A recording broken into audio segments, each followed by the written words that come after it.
So you want to remove something from the world. That's where destroy actor comes in. Now it deletes the actor completely from the level. Now to call this node, you have to just click right click and type in destroy. I spelled it wrong. Yeah, type in destroy actor like this. Oh, destroy actor like this.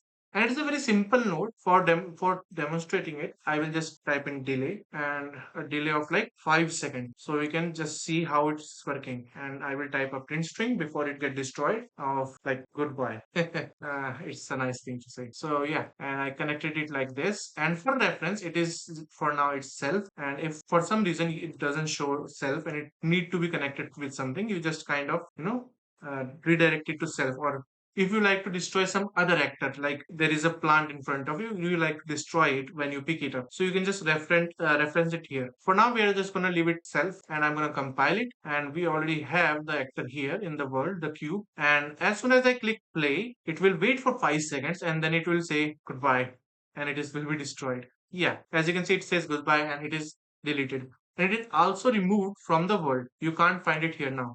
If we even have type it like tutorial, yeah, it's nowhere to be found. So it is very useful when you are cleaning up projectile, destroying enemies, or despawning objects. And hey, if you like seeing these nodes in action, check out the game I'm building, Reborn the Evil Being. It's all blueprint under the hood, and the demo is free to play on Steam.